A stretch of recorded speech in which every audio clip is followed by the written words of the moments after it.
Hi there, YouTubers. Thank you for tuning in. I'm here in the woods somewhere in Denmark, and I'm out shooting, of course, with my beloved Nikon D700. And all the time I use two functions, and I wanted just to share with you what they are and how to set them up. Use the menu system in the bottom here if you just want to go to how to configure it, if you know what preview and virtual horizon already is, then no need to watch the beginning of the video. I will start out with the preview button, and then I will dive into the virtual horizon just after that. So let's get cracking. Now, normally you would expect that when you look in your viewfinder, what you see is what you get, right? Unfortunately, that's not the case. The thing is that your camera will actually open up the aperture to the maximum in order to, I think it's primarily to let the focus system have as much light as possible to do its work. And that means that if you have, for instance, as I have here, set your camera to f8, it will actually be at a very different aperture. In this case, it's a very fast lens of 1.8, 85mm I got here. So it will actually set the lens to fully open, meaning 1.8. As soon as you hit the shutter, it will close down momentarily, and as soon as you release the shutter, it opens up again. On front of your camera here, there is a little button. I think in the manual it's named the preview button. And what that does is it will close down the aperture while you push the button to what you have selected as the aperture on the camera, right? And you can almost hear that if I activate the button. Let me just see if I can. You can hear the aperture blades moving, right? Unfortunately, this doesn't work in live view mode. And this is probably the most horrible footage you can imagine. But the way, what I can do is I can put my smartphone here to the viewfinder and then show you what happens when I push the button. So the footage from the woods was actually so bad that I couldn't use it, but here an illustration from my living room, and as I hit the preview button you can see how much it changed both the depth of field but also the exposure there. So it went from 1.8 to f16 and now we're back at 1.8. The brightness here you see here is because the iPhone has difficulties figuring out the correct exposure, so this is actually not what you see in the viewfinder as such. If I just hit it again, notice the change in the vases in the foreground, how much sharper they become. There you are, and this is super useful. So to get the right preview or the right view in your viewfinder, hit the preview button. It's super useful. Factory setting, I think, is that the top button here, is the preview button. But you may, if you bought this camera secondhand, maybe it's been configured a little bit differently. So I will show you how to do this a little bit later, but try it out and see if you can get this effect and see the effect yourself. It is very, very useful. Yeah.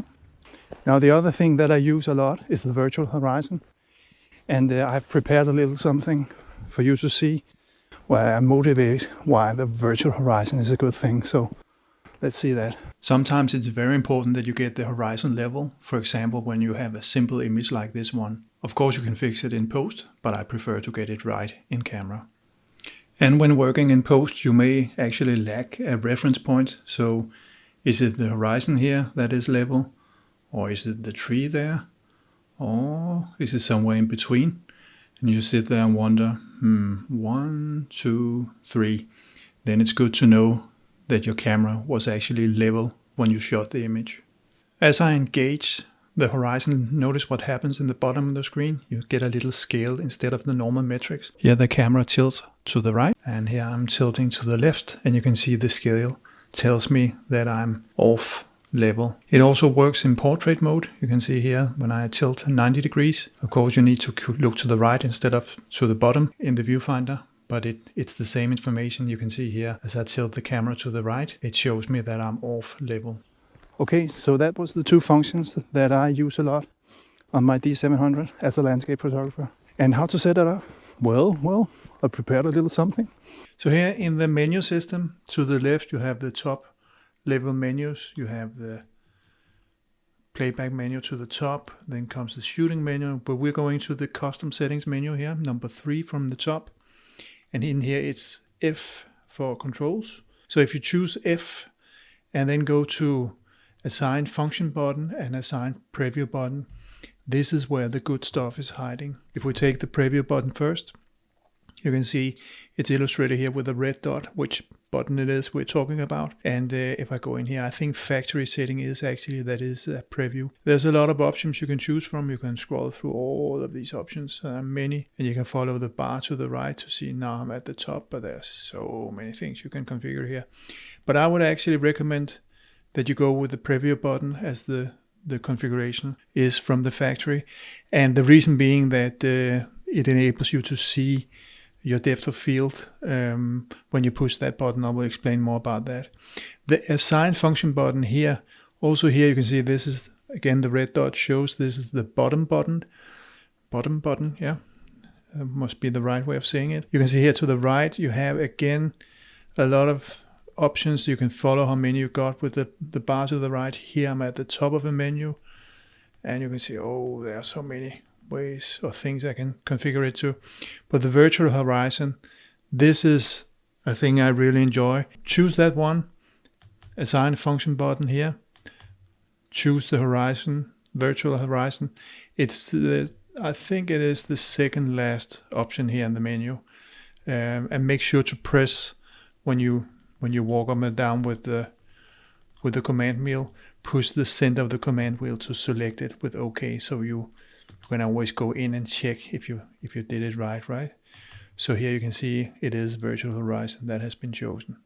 That's it. I hope that wasn't too bad in terms of the menu walkthrough, and I hope you see this as inspiration. Take the bits and pieces that you can use and that you like, and use that in your photography, and throw the rest away, maybe all of it. What do I know? I just wanted to end this little video with some images that I have shot here. It's a beautiful morning. I hope you can hear the birds. Also some people working in the background, but primarily the birds. And as always, thank you for watching. Take care. Bye bye.